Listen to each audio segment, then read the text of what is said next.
ரகீபா. எல்லாம் வல்ல அல்லாஹுவின் நல்லடியார்களே, நான் அல்லாஹு ரப்புல் ஆலமீனிடம் பிரார்த்தனை செய்து கொள்கிறேன்.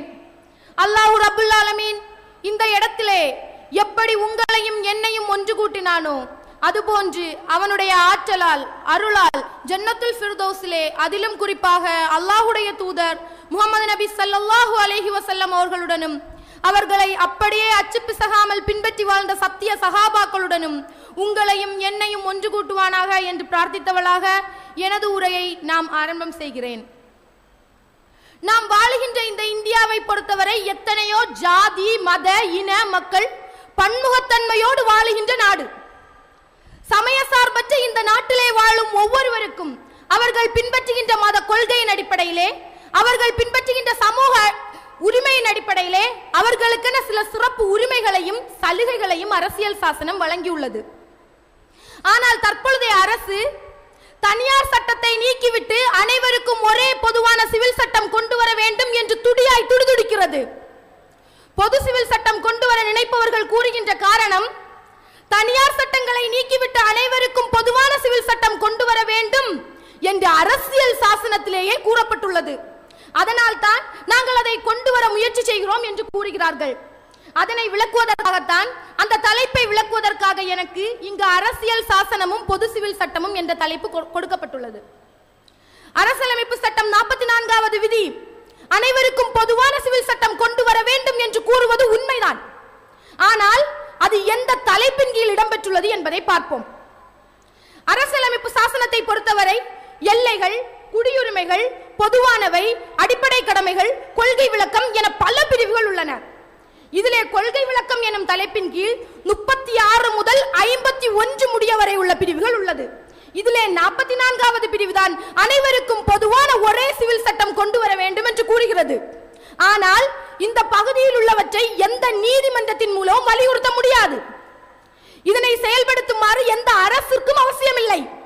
இது என்னுடைய சொந்த கருத்து அல்ல.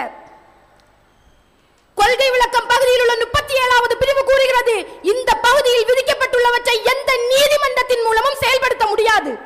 இப்படி அரசியல் சாசனம் தெள்ள தெளிவாக கூறிய பின்னரும் பொது சிவில் சட்டம் கொண்டு வர துடிக்கிறீர்களே, 44வது பிரிவை மட்டும் குறிவைக்கிறீர்களே, அதற்கு அடுத்த ரொம்ப தூரம் போக வேண்டாம், அதற்கு அடுத்த தொட்ட 45வது பிரிவுக்கு வாருங்கள். 45வது பிரிவு என்ன சொல்கிறது?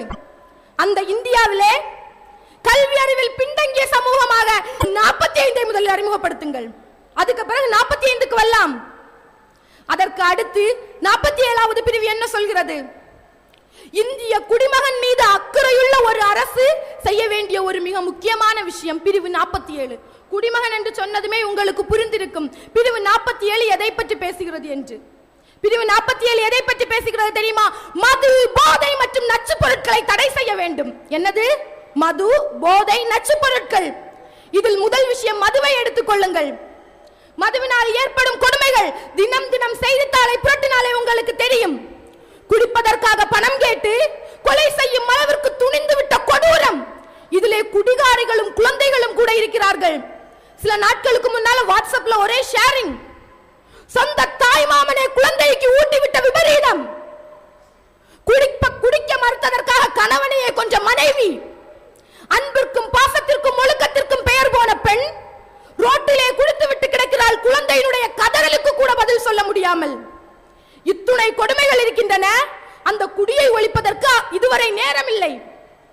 இந்திய கணக்கெடுப்புகள் சொல்கிறது, ஒவ்வொரு 96 நிமிடத்திற்கும் ஒரு இந்தியன் தன்னுடைய தாயையும் மனைவியையும் பிள்ளையையும் நிர்கதியாக விட்டுவிட்டு மரணிக்கிறானே. அந்த மதுவை தடுப்பதற்கு திட்டம் கொண்டு வாருங்கள்.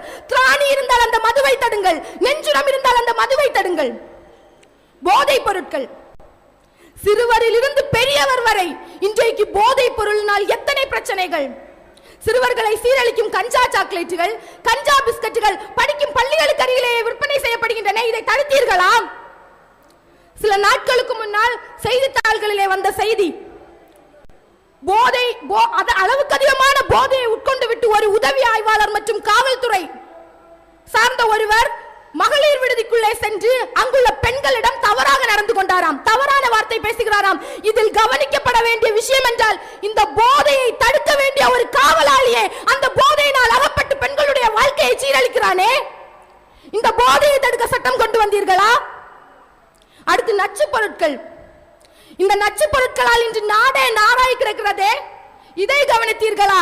செம்பு, காட்மியம், காரியம் என்று உச்சி முதல் உள்ளம் கால் வரை நச்சு பொருட்களால் பாதிக்கப்படுகிறதே, இதை தடுக்க சட்டம் கொண்டு வந்தீர்களா? செய்தித்தாள்கள் படம் பிடித்து காட்டுகின்றன. இந்த தீபாவளி பண்டிகையின் பொழுது 781 இடங்களில் பட்டாசு தீ விபத்தாம். கடந்த ஆண்டை விட இந்த ஆண்டு அதிகமாம். அதுல நம்முடைய அரசுடைய ஒரு கேலிக்கூத்தான ஒரு நடவடிக்கையை பாருங்கள். சீன பட்டாசு வெடிக்க கூடாதா, நம்ம நாட்டு பட்டாசு வெடிக்கலாமாம். எப்பொழுதுதான் இவர்களுக்கு இது நாட்டுப்பற்று. அட, நாட்டு மக்களின் மீது உண்மை பச்சை காணி. எந்த பட்டாசு வெடிச்சாலும் நாட்டு மக்களுக்கு ஏதுதானே. அதிலே இந்த வருடங்களிலே ஒரு மிக முக்கியமான செய்தி, பட்டாசு வெடித்ததில் ஒரு கர்ப்பிணியும் அந்த கர்ப்பிணியோடு ஒரு கருவின் உயிரும் போனதே, அதற்கு நீ என்ன நடவடிக்கை எடுத்தாய்? அந்த குடும்பத்திற்கு யார் பொறுப்பு? ஐஏஎஸ் கனவுடனே தன் மகனை படிக்க வைத்து என்றாவது ஒரு நாள் தன் மகன் ஐஏஎஸ் ஆகிவிடுவான் என்ற கனவிலே படிக்க வைத்தானே, அந்த பட்டாசு வெடித்ததை போன்று ஒட்டுமொத்த குடும்பத்தின் கனவும் நாராய் வெடித்ததே.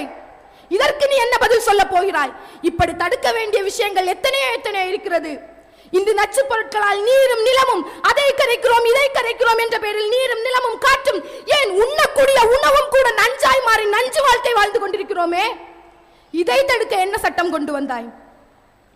அடுத்து 41வது சட்டம், மிக முக்கியமான சட்டம். அனைவருக்கும் வேலை வாய்ப்பு கொடுக்க வேண்டும். வேலை வாய்ப்பு கொடுக்க முடியாவிட்டால் பொது நிதியிலிருந்து உதவி செய்ய வேண்டும். இன்னைக்கு எல்லாருக்கும் வேலை வாய்ப்பு கிடைத்ததா? படித்து முடித்த எத்தனையோ இளைஞர்கள் வேலை வாய்ப்பு இல்லாமல் இன்று அவதிப்படுகிறார்கள். இன்னைக்கு பார்த்தா பட்டதாரிகள் எல்லாம் குற்றவாளிகள் என்ற நிலை இருக்கிறதா? இன்றைக்கு செய்தித்தாள்களை புரட்டினாலே தெரியும். செல்போன் திருடிய கம்ப்யூட்டர் இன்ஜினியர் கைது, செயின் திருடிய இசி இன்ஜினியர் கைது என்ற அளவிற்கு நிலைமை மாறி போகிறதே. எதற்காக? படிப்பில்லை, வேலை வாய்ப்பின்மை. இந்த வேலை வாய்ப்பின்மையை ஒழிக்க ஏதாவது திட்டம் கொண்டு வந்தீர்களா? நெஞ்சுரம் இருந்தால் இந்த வேலை வாய்ப்பின்மையை ஒழியுங்கள். எத்தனையோ இந்திய இளைஞர்கள் வெளிநாடுகளில் சென்று தன்னுடைய இளமை முழுக்க வெளிநாடுகளிலே கழிக்கிறார்களே.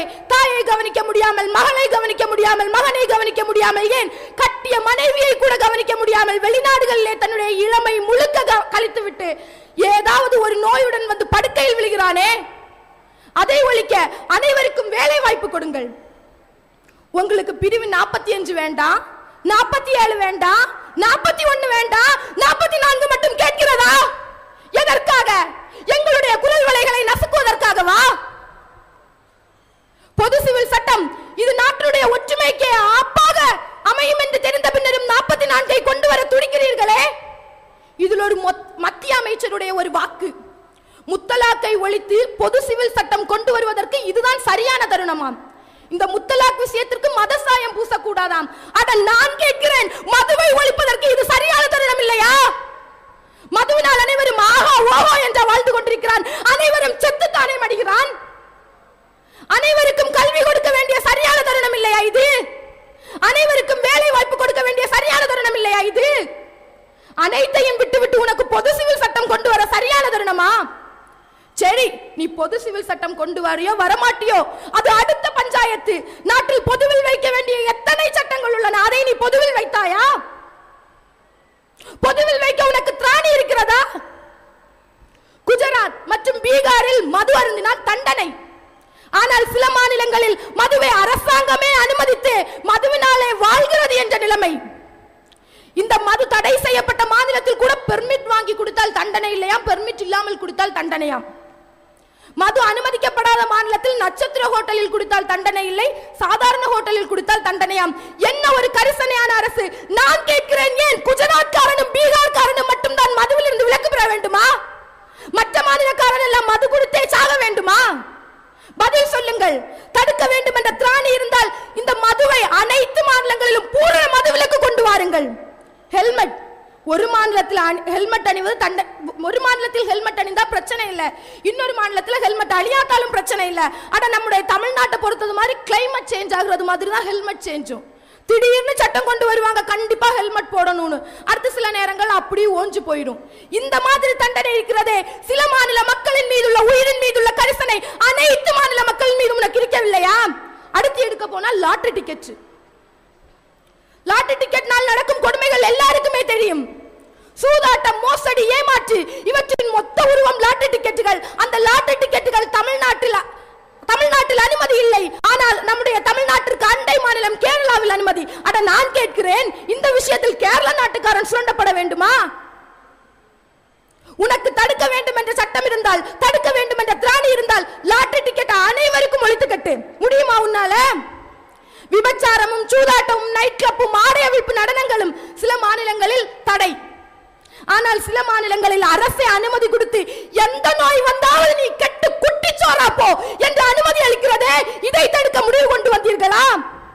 இன்றைக்கு எய்ட்ஸ் போன்ற உயிர்கொல்லி நாடுகளால் நாடே நாசமாகிக் கொண்டிருக்கும் நிலையில் இந்த முரண்பாடுகளை தனித்து சூதாட்டத்திற்கும் விபச்சாரத்திற்கும் ஆடை அவிழ்ப்பு நடனங்களுக்கும் நைட் கிளப்பிற்கும் நீங்கள் தடை விதிக்க வேண்டாமா? அடுத்து பசு பஞ்சாயத்து, மிக பெரிய பஞ்சாயத்து. பசுவை பாதுகாக்கிறேன், உணவை பாதுகாக்கிறேன் என்ற பெயரில் மாட்டிறைச்சி கொண்டா அவனை கொல்லுறதும், மாட்டிறைத்து தின்றால் அவனை கொல்வதும், அதற்காக தட்டி கேட்பவர்களுக்கு கொலை மிரட்டல் விடுவதும் இன்று மனித நேயத்தையே குளிது கொண்டு புழைக்கும் அளவிற்கு நீங்கள் செய்து கொண்டிருக்கிறீர்களே. நம்முடைய சகோதரர் ஒருவர் மாட்டிறைச்சி உண்டார் என்பதற்காக அவரை மனித நேயமே இல்லாமல் அழைத்துக் கொண்டீர்களே. அவர் மாட்டிறைச்சி வச்சிருந்தா மனித இறைச்சி வச்சிருந்தால் என்ன? அதை தடுப்பதற்கு சட்டம் இருக்கிறது. அதை விட்டுவிட்டு நீ அவரை கொன்றாயே. திராணி இருந்தால் அனைத்து மக்களின் மீதும் திராணி இருந்தால் இதை முதலில் தடு. ஒரு சிறுபான்மையின மக்களின் மீது இழைக்கப்படும் அநீதிகளை தடு. நம்ம நாட்டை பார்த்தா இன்னைக்கு மாடு வாழுதான், நாடு வாழுதான், நாடு மக்கள் வாழ்கிறாரா என்று சொல்லும் அளவிற்கு நிலை இருக்கிறதா இல்லையா? இதை தடுக்க வேண்டாமா? அடுத்து விரும்பிய மதத்தை ஏற்றுக்கொள்வதும் அந்த மதத்தின்படி செயல்படுவதும் சில மாநிலங்களில் அனுமதி உள்ளது. ஆனால் இதற்கு சில மாநிலங்களில் அனுமதி இல்லை. வரியை எடுத்துக்கொண்டா சில மாநிலங்கள்ல போனா கார் எடுத்தா வரி கம்மி விலை கம்மி, பெட்ரோலை வாங்கினா வரி கம்மி விலை கம்மி, எலக்ட்ரானிக் ஐட்டத்தை எடுத்தா வரி கம்மி விலை கம்மி. ஆனால் சில மாநிலங்களில் வரிக்கு மேல் வரி போட்டு கொடுமைப்படுத்துகிறீர்களே. எப்படிப்பட்டவனா இருந்தாலும், ஒருவேளை சோத்துக்கு வழி இல்லாதவனா இருந்தாலும் ஏதாவது ஒரு வகையில் வரி கொடுக்க வேண்டும். அட நம்முடைய மத்திய அரசு ஒரு பெரிய வேலையை செஞ்சது. என்னன்னு பாத்தீங்கன்னா, சில நாட்களுக்கு முன்பால் 1.5 கோடிக்கு மேல் ஒரு நாளைக்கு, ஒரு வருடத்திற்குள்ள ஒரு நாளைக்கு 1.5 கோடிக்கு மேல் சம்பாதிக்கும் ஒரு ஏழை, 1.5 கோடிக்கு மேல் சம்பாதிக்கும் ஒரு ஏழை என்னால் வரி கொடுக்க முடியாது, எனவே இந்த வரி சலுகை எனக்கு வேண்டும் என்று பரிசீலித்தார். உடனே அதை மத்திய அரசு ஏற்றுக்கொண்டு அவருக்கு வரி விலக்கு அளித்தது. அந்த வரி விலக்கிற்கு சொந்தக்காரர் யார் தெரியுமா? எச்சில் கை கொண்டு காகம் விரட்டாத சச்சின் தெண்டுல்கர். இவருக்கு வரி குறைப்பு. ஆனால் நாமெல்லாம் வரி கட்டியே சாக வேண்டும். அடுத்து எடுத்துக்கொண்டோம் என்றால் நாம் டோல். நம்முடைய ரோட்ல சில ரோடுகள்ல உரிமை இருக்குது, போக வசதி இருக்குது. ஆனா சில ரோட்ல போனோம்னா ஒரு ரோட்டுக்கு 50, ஒரு ரோட்டுக்கு 80.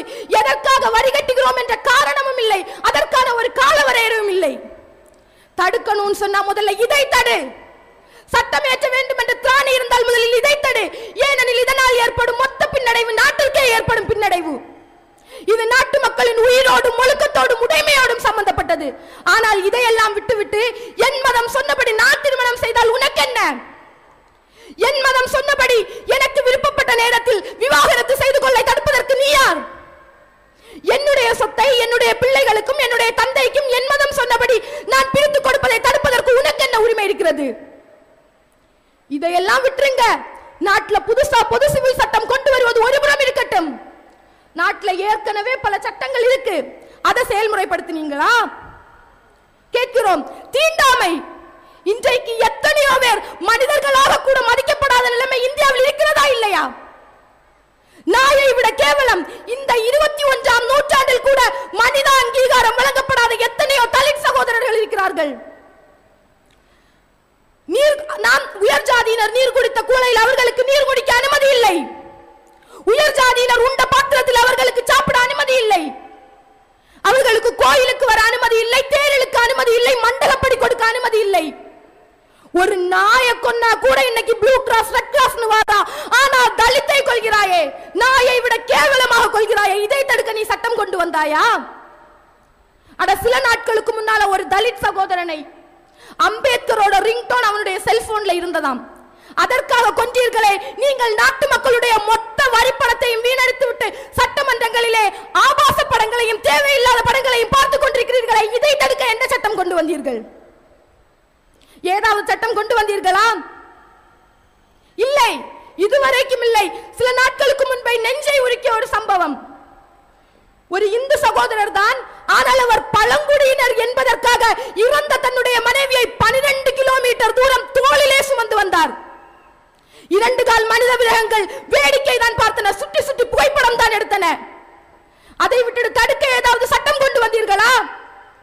தலித்தும் மனுஷன் தான், உயர் ஜாதியினரும் மனுஷன் தான், பழங்குடியினரும் மனிதன் தான் என்று சட்டம் கொண்டு வந்தீர்களா? இல்லை. அனைவரும் அர்ச்சகராகலாம், இது இந்திய அரசியல் சட்டம். இது இருக்கிறதா?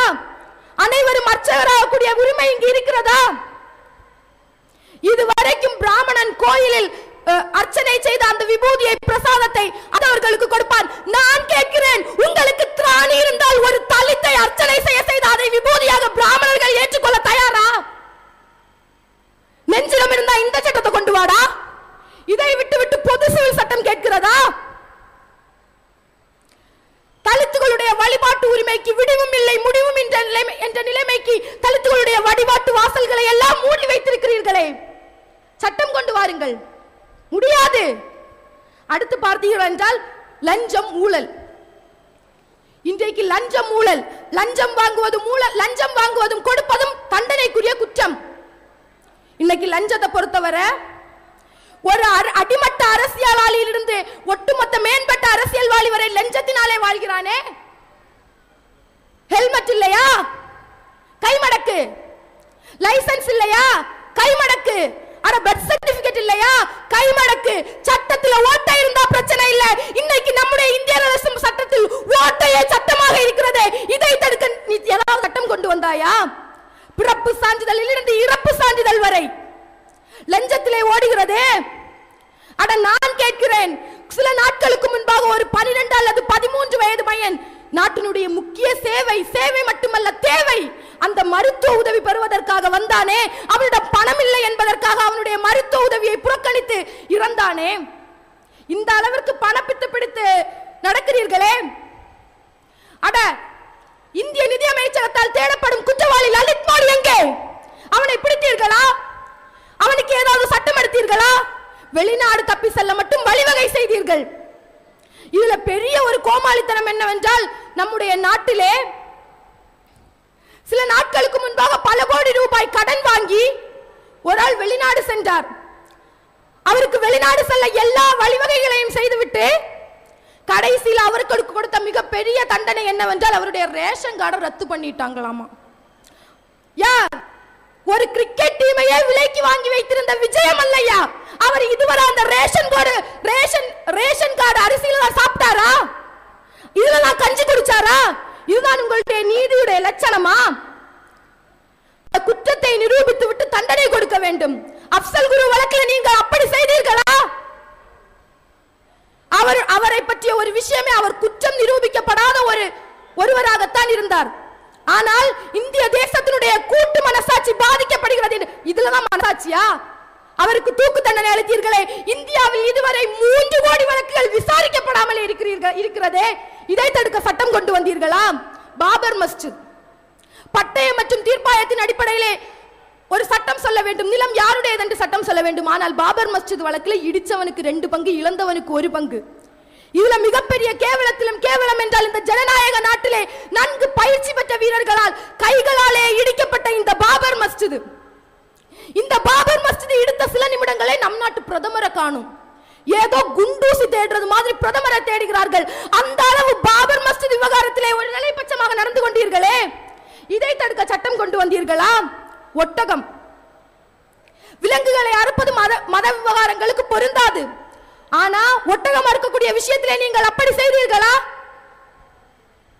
இன்னும் எத்தனையோ விஷயங்கள். தீவிரவாதம், ஒரு குறிப்பிட்ட சமூகத்தாரின் மீது மட்டுமே இந்த தீவிரவாதத்தை திணிக்கிறீர்களே. ஒரு இஸ்லாமிய சகோதரன், அவன் கத்திரிக்காய் வச்சிருந்தாலே பிரச்சனை, அடுத்த நாள் நியூஸ் பேப்பர்ல வந்துரும், கத்திரிக்காய் வெடிகுண்டுடன் இஸ்லாமிய தீவிரவாதி கைது. அவரிடமிருந்து லேப்டாப், செல்போன் போன்ற பயங்கர ஆயுதங்கள் கைப்பற்றப்பட்டன. அட, உங்களுடைய சமூகக்காரனுடைய வீட்டுல உண்மையாலே துப்பாக்கி இருக்கும், உண்மையாலே வெடிகுண்டு இருக்கும், அவன் தொண்டன். நாங்கள் எல்லாம் தீவிரவாதிகளா? இப்படி ஒரு சமூகத்தின் மீது மட்டுமே உன்னுடைய மதவரியை திணிக்கிறாயே. எத்துணை மததுவேச பேச்சுக்களை எங்கள் மீது திணித்து விதித்திருக்கிறாய். அதற்கெல்லாம் நீங்கள் சட்டம் இயற்றினீர்களா? நடவடிக்கை எடுத்தீர்களா? முஸ்லிம்கள் பாகிஸ்தானுக்கு போங்க. அத எங்களை பாகிஸ்தான் போக சொல்வதற்கு உனக்கு என்ன உரிமை இருக்கிறது? இந்தியர்கள் முஸ்லிம் பெண்கள் 2 குழந்தைகள் தான் பெற்றுக் கொள்ள வேண்டும். இதற்கெல்லாம் நீங்கள் நடவடிக்கை எடுத்தீர்களா? உலக வங்கி மத்திய அரசுடைய கணக்கின்படி உலகிலேயே பணக்காரர்கள் அதிகம் வாழும் நாடு 7வது நாடு இந்தியா. உலகிலேயே பணக்காரர்கள் அதிகம் வாழும் நாடுல 7வது இடமாக இந்தியா இருக்கிறது. ஆனால் உலக வங்கியின் கணக்கின்படி 77 கோடி மக்கள் பரம ஏழைகளாக இருக்கிறார்கள். இதில் 22.4 கோடி மக்கள் இந்தியர்களாக இருக்கிறார்கள். ஏன் இந்த முரண்பாடு? ஒருத்தன் சொல்றான் பணக்காரன் எல்லாம் இந்தியால இருக்கிறான்னு, இன்னொருத்தன் சொல்றான் பரம ஏழை இந்தியால இருக்கிறான்னு. பரம ஏழை என்றால் 126 ரூபாய் கூட ஒரு நாள் சம்பாதிக்க முடியாதவன்.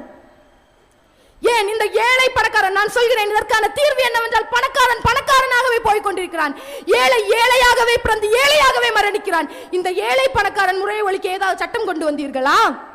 இதையெல்லாம் விட்டுவிட்டு அட உங்களுக்கு மாநிலங்களுக்கு இடையில் உள்ள பிரச்சனையை தீர்க்க வக்கில்லை. ஒரே அரசு காவிரி பிரச்சனையில ஒரு மாநிலத்தில் ஒரு மாதிரி, இன்னொரு மாநிலத்தில் ஒரு மாதிரி இரட்டை வேஷம் போட்டீர்களே. அகலாக் பிரச்சனையில இரட்டை வேஷம் போட்டீர்களே. இன்னும் எத்துணை பிரச்சனைகளிலே இரட்டை வேஷம் போட்டு செல்போன்ல ஒரு மோட் உண்டு, ஃளைட் மோட். அந்த ஃளைட் மோடில் இருந்து விட்டு இப்பொழுது எங்களுக்கு பொது சிவில் சட்டம் கொண்டு வருகிறீர்களா? அட பொது சிவில் சட்டம் கொண்டு வந்தால் இன்றைக்கு மாநிலத்திற்குள்ள பிரச்சனை மாவட்ட பிரச்சனை ஆகும். மாவட்ட பிரச்சனை கிராமங்களுக்கு இடையே உள்ள பிரச்சனை ஆகும். கிராம பிரச்சனை அடுத்தவன் பிரச்சனை ஆகும். நம்முடைய பக்கத்து வீட்டில் கூட வாழ முடியாத நிலைமை. இதற்காகத்தான் நீ பொது சிவில் சட்டம் கொண்டு வருகிறாயா? அட நாட்டில் நிலவும் எல்லா பிரச்சனைகளையும் விட்டுவிட்டு அரசியல் சாசனம் எனும் கொல்லைப்புறம் வழியாக நீ பொது சிவில் சட்டத்தை கொண்டு வர முயற்சிக்கிறாய். இன்ஷா அல்லாஹ் உன்னுடைய திட்டம் ஒருபோதும் பலிக்காது. எங்களை என்ன நினைத்தாய்? குட்ட குனிந்து வாழும் 1950 முஸ்லிம்கள் அல்ல நாங்கள். சட்டம் படித்து நீங்கள் எந்த வழியில் வருகிறீர்களோ முல்லை முள்ளால் எடு என்று நாங்கள் சட்டம் படித்து எதிர்க்க தயாராக இருக்கிற 2016 முஸ்லிம்கள். அட ரத்தம் யுத்தமும் எங்களுடைய முன்னோரின் வழிமுறை. புலியை முரத்தாலே அடித்து விரட்டினால் தமிழின பாட்டி என்று நீங்கள் கதை சொல்வீர்கள். இதோ எங்களை சட்டத்தின் பேரால் எதிர்க்க வரும் 2 கால் மிருகங்களை நாங்கள் புறமுதுகு காட்டி ஓட வைக்க செய்ய போகிறோம். அட முஸ்லிம் பெண்கள் தானே, என்ன சட்டம் கொண்டு வந்தால் என்ன, அவர்கள் வீட்டுக்குள்ளே அடைந்து கிடப்பார்கள் என்று தானே நினைத்தீர்கள்? இதோ கொஞ்சம் பாருங்கள், எங்களுடைய எத்துணை முஸ்லிம் சகோதரிகள் அல்லாஹ் தந்த சட்டத்தை காப்பாற்றுவதற்காக அலைகடல் என திரண்டு வந்திருக்கிறார்கள் என்று. அதிலே எத்துணை தாய்மார்களுடைய கையிலே பச்சிளம் குழந்தைகள் இருக்கிறது என்று படம் பிடித்து காட்டுங்கள், இந்த உலகம் அறியட்டும். அட ஒரு வரலாற்று ஆசிரியர் சொல்கிறார், இந்தியாவில் இப்பொழுது இருக்கும் முஸ்லிம்களுடைய பிறப்பு விகிதத்தை விட சுதந்திர போராட்டத்தின் பொழுது இறந்த முஸ்லிம்களின் எண்ணிக்கை அதிகம் என்று. அப்பொழுதே நாங்கள் சுதந்திரத்திற்காக குரல் கொடுத்த கூட்டமடா. அப்படிப்பட்ட கூட்டம் எங்களுடைய மத உணர்வுகளை பாதுகாப்பதற்காக நாங்கள் குரல் கொடுக்க மாட்டோமா? நீ நினைக்கிறாய் இது பெரும் கூட்டம் என்று. நான் சொல்கிறேன், இது பெரும் கூட்டம் அல்ல, என்னுடைய சமுதாய மக்களின் ஒரு சின்ன தீப்பொறி மட்டும்தான் இது. இந்த தீப்பொறியை உன்னால் தாங்க முடியாதடா. எரிமலையை பார்க்க திராணி இருக்கிறதா? இந்த பொது சிவில் சட்டத்தை ஒரு காலமும் நாங்கள் எங்களுடைய அணு அளவு கூட எங்களுக்கு இஸ்லாமிய சட்டமாக ஏற்றுக்கொள்ள மனம் இல்லை, ஏற்றுக்கொள்ள மாட்டோம். அதை எதிர்க்க தயாராகிவிட்டோம். இது ஒரு சின்ன பொறி மட்டுமே. எங்களுக்கு உரிமைகள் வழங்கப்படவில்லையா?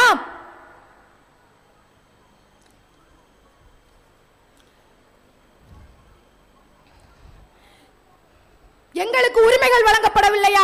புத்தகங்களையும் அல் குர்ஆனையும் எடுத்து புரட்டி பாருங்கள். அன்றைய காலகட்டத்திலே மறுக்கப்பட்ட அத்துணை உரிமைகளை வழங்கிய மார்க்கமடா இஸ்லாம் என்று கூறி உரிமைகளுக்காக எங்களுக்காக நீங்கள் குரல் கொடுக்க வேண்டாம். உங்களுடைய பாசமும் வேஷமும் நீலிக்கண்ணீரும் நடிப்பும் எங்களுக்கு வேண்டாம் என்று கூறி வாய்ப்பளித்த இறைவனுக்கு நன்றி கூறி விடைபெறுகிறேன். வாஹிர் தவானா அல்ஹம்துலில்லாஹி ரப்பில் ஆலமீன். அஸ்ஸலாமு அலைக்கும் வரஹ்மத்துல்லாஹி வபரகாத்துஹு.